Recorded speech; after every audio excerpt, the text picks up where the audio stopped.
who was killed in 2004. So before I tell you about the foundation and how awesome it is, I'm going to tell you a little bit about myself, so bear with me. I am a born and raised military brat. Do we have any other military brats in the house? So now I'm going to age myself a little bit. Being a military brat in the 80s and early 90s, completely different experience than what our children have today. I mean, in the 80s and 90s, our dads went on TDY, they did little trips, they did multiple things, but there was not a constant threat of war, a constant threat of deployment. Is my daddy coming home? Where is he going to go next? I mean, we used to joke around, probably not so appropriate, but I was 14. When I was in junior high and 9th grade, about December timeframe, 1989, my dad and a bunch of his friends from the 82nd went down to the jungle, just cause. But we thought it was, and it wasn't a serious thing that there weren't, but in our minds, this whole big boy army stuff, and go out and shoot guns and play in the fields, that was just something our dads did for fun, and then they came home. Flash forward, July 1990. We were living in Normandy. My dad was 3rd of the 4th Air Defense Artillery with 82nd Airborne Division, and we used to do crazy stuff. Don't listen, Amy. We would sneak out, play flashlight tag at the golf course, go to the podium at Fort Bragg, just hang out and be stupid kids, not do anything bad, just we snuck out of our house and our parents didn't notice. Of course they noticed, but what were we going to do on those? So I remember sitting with a bunch of friends at the podium at Fort Bragg, and another friend came out and said Colonel Malvesti had been killed in a jump accident. So I was 14. Danielle Malvesti was 16. She was one of the coolest kids in the world. She had this gorgeous mane of brown hair. She'd ride her bike around. We all wanted to be like her. She was so cool. We all knew her dad was special operations, so that made him even cooler in our 14-year-old minds. And to hear that somebody that we actually connected with and knew had lost their parent was just devastating. I had personally never known anybody who died. I think I had a great-grandparent that I had never met, but I had never known anybody who died, and I had never known anybody in the military who died doing military things. So that was, that was 30 years ago. That's old, right? Not 30. Yeah.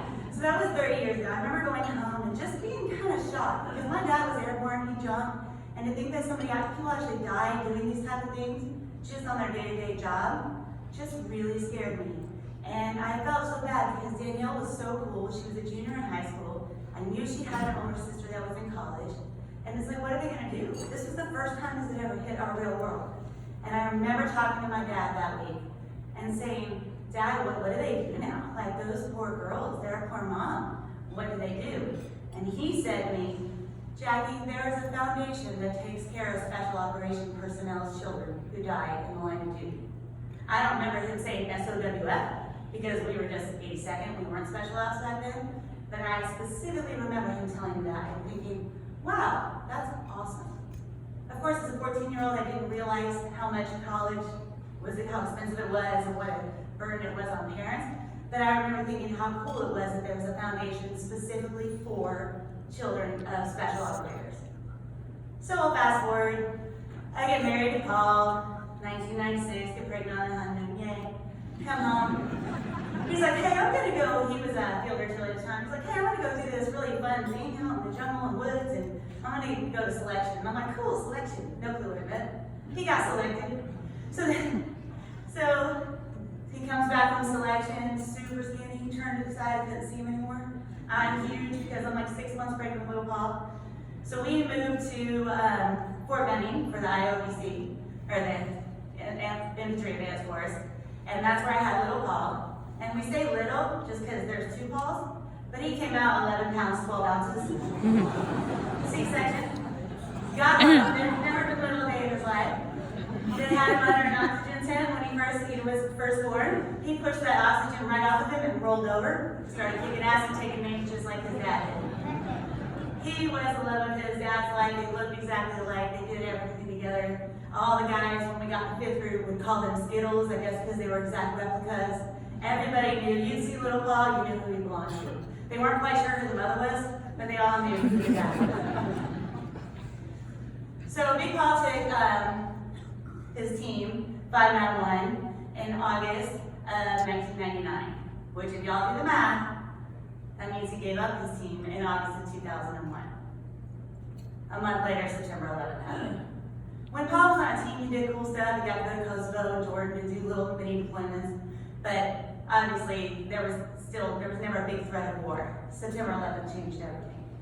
He left almost right after that, within a couple of weeks. I remember the day of September 11th, he didn't come home from work, and about 8:30 that night, I get a call. This is pre-cell phone days. And I answer the phone, he's like, "Hey babe, what's up?" And I was like, "What do you mean, babe? What's up with you?" And he's like, "Yeah, we're gonna be at work for a little while. You might want to go fill up some gas in the car." A couple months later, a month later, he deploys. And this is before cell phones, before satellite, before internet, before all that cool stuff. They were just riding around in the desert on these donkeys that they like to call horses. And I get a phone call from Major McDowell, and I answer the phone 5 o'clock in the morning, and hear, "Hey Jackie, Major McDowell, Paul's alive." Well, why would he? Because still, even though September 11th had happened, this was such a new experience. Nobody was expecting their people weren't going to come back. So Paul got hit by a JDM in Mazar-e Sharif. He broke his back, blew out his eardrums, broke his orbital socket, but he came home. When he walked in the door, we picked him up from the airport, he walked out the door on a little crutch or a cane. Little Paul was there, 4 years old. "Daddy!" Big Paul dropped the cane, picked him up and threw him over his head. We were like, "No!" But that's just the kind of guy he was. So he came home. I was in the middle of nursing school at the time. So I had clinicals 3 days after. He got home December 2nd, and I had clinicals on December 5th from 8 to 12. Paul wasn't driving, he was on a bunch of medicine, he was all broken. So I get my clinicals from 8 to 12, and I come home, and he's not there. And I'm like, "Dude, where you at?" No cell phones again at that time. So I kind of checked with the neighbors, nobody was home. So finally I called up the group. And I'm like, "Hey, is Captain Syverson there?" Oh, yes ma'am. And he gets on the phone, "Hey babe, what's up?" Because that's how he rolls. And I'm like, "What are you doing at work?" He's like, "Well, babe, I had to come in, there's some stuff going on." And I was like, "But how did you get to work? Because your car's still here." Yeah, my boy had gotten up, taken his cane, walked 3.5 miles on a crushed elbow vertebrae, no hearing, to get to work. I was furious until I went and picked him up. The reason he walked to work that day was because 5th Group had taken his first 3 fatalities. And when he heard about it, he had to be there to take care of those families, to do whatever he could to help with the unit. Those really, he had just been over there, gotten injured by a bomb. Then we had 3 fatalities from a bomb. When he came home, we discussed it, and he said, "You know, all of this sucks, but thank God there are foundations out there." And he said, "Have you heard of this Special Operations Warrior Foundation? It takes care of the children of fallen soldiers and special ops and sends them to college." I was like, "You know, I heard something about that like way back in the old days when I was 14, but I never really looked into it." And he said, "Yeah, no, it's amazing. They don't have to do anything. They just come in and take care of these kids. The moms don't have to do anything." He was so impressed by that. That we actually went on our DSL internet, remember those in the old days? And looked up SOWF. It took about 45 minutes for the page to download. But then after looking at the sponsors pages, it was Steinbrenner, the people that were donating, big donors. It was like George Steinbrenner from the Yankees. How cool is that? And then Lincoln Park. We loved Lincoln Park, so we immediately fell in love with the foundation.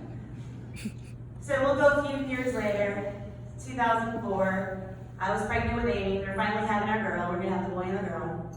Paul had been in Iraq from January until right at April 10th.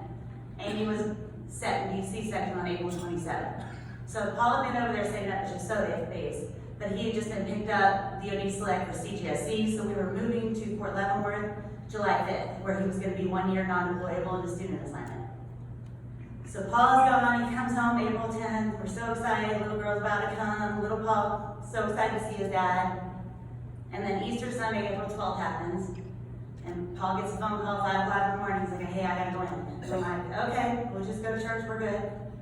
He goes in, Sergeant Major Mike Stack, who Paul had been working with for the past few months in Balad and Baghdad area, had been killed. And so Paul was at work for 2 days. He came home, he was devastated. He had been working with Mike, this one really hit home because they were very close.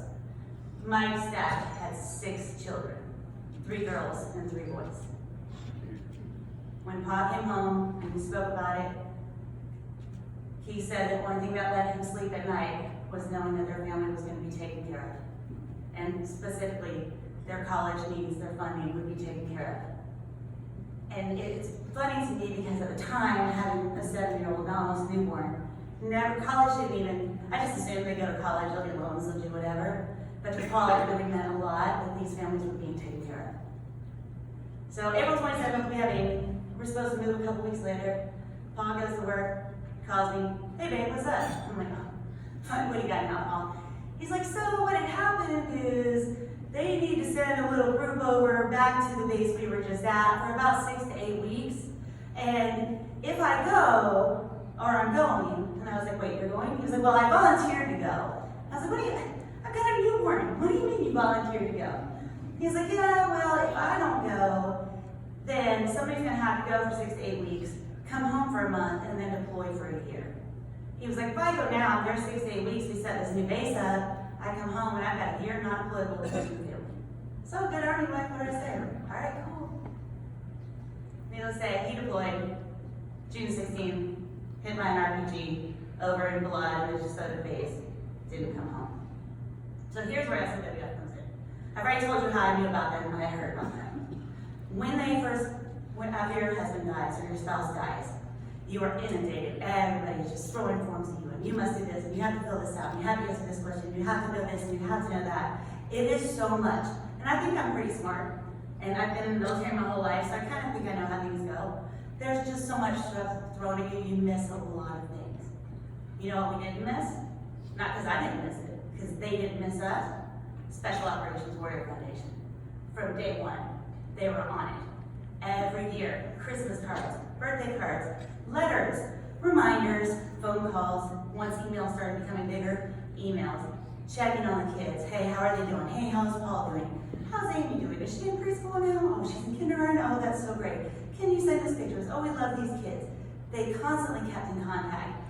They're not here tonight, but both of the Lisas, well, there were a lot of Lisas. There was Lisa B, and Lisa D. And if y'all have been with the foundation, you know what I'm talking about. They knew us, we're on a first name basis. We met Stacy Williams quite a while ago. She and Amy hit it off right away. Little Paul actually got to meet her for the first time in person tonight. And he's like, wow, I feel like I know her because I've spoken to her so many times on the phone and emailed her so many times. They have become a second family to us. And just like he was speaking to earlier, we didn't have to do anything. They took care of everything. They sent us things when Paul was in high school, college planning, what you should do to get prepared for college, how to fill out the college apps. When we didn't know how to fill out the forms online, and because when you go on to fill out the forms for VA benefits, there's a whole bunch of weird questions that you're not really sure how to answer because I'm a widow, he's dead, I'm not sure what's right. And the foundation was right there. We would just call them up and they would give us all of the answers. When we first moved here from Pennsylvania, then switched to this new kind of math thing that they teach now, lettuce math and all that type of stuff. I didn't really get it. They provided us a tutor for Amy. If it were not for the foundation, my kids would not be, I made them pretty amazing, honestly. But the foundation truly helps them to become all that they want to be.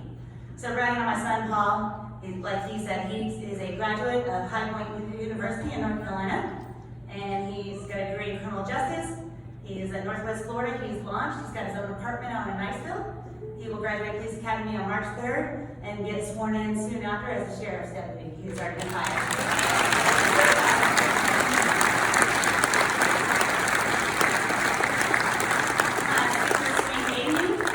She's a 15-year-old high school girl. Gorgeous. Love her so much. She is a varsity competitive cheerleader. Her varsity cheerleading team last year won second in the state for the state of Florida, so that was amazing. She just competed last week. I didn't even know theater had competitions, but they do. And they did the district theater competitions, and she was excellent in all of her events that she competed in. She also has a 4.25 GPA. She's in the biomedical studies program at Fort Walton Beach High School. She's killing it. She wants to be an epidemiologist and attend Emory University in Atlanta. So she's got big aspirations. So thank you, SOWF, for being here for us. It's amazing. I just wanted to, so thank you so much. And everything that is done is because of wonderful, generous benefactors like you people and supporters like all of you guys that are here tonight.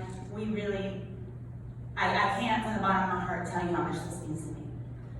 So going back 30 years ago to Danielle Malvestis, I talked to her, we're still friends, you know, Facebook, but we are still good friends from the old days. And I told her that I was going to be here speaking tonight. And I was just going to read to you what she wrote, because I asked her if it was okay if I used her name. And she said, "This is a club no one wants to be a member of, but I'm honored to have your company as you are here. I appreciate you reaching out and asking me to mention my dad's untimely death. I'm humbled that you would think of me and would include us in your talk about SOWF. I do not know what our family would have done without SOWF's support. It allowed me to earn a degree after high school and enabled my sister to stay in college since she was in college when my father died. I have many dear memories growing up, when life was simple. But when our tragedy struck, the outpouring of support is what sustained our family. The resiliency of military families has inspired me. And though I wish my dad was here today, as though I'm sure you wish Paul were here, I know that I'm a better person, more appreciative, and I have a clearer perspective on what matters in this world. That is a lesson I had to learn at 16, but it has carried me through today. And SOWF was a big part of that. So I want to thank, again, everybody, the foundation, just from the bottom of our heart. We feel like we have a family. If we ever need anything, we can call them. We don't have to email them to a weird website, try to get somebody. We call, they answer, they know who we are. They know who I am, they know my kids, and they know who Paul is. Paul's death was a defining moment in my life and my children's lives, but thanks to this foundation, it is not a moment that will define the rest of our lives. So thank you all for being here. God bless America.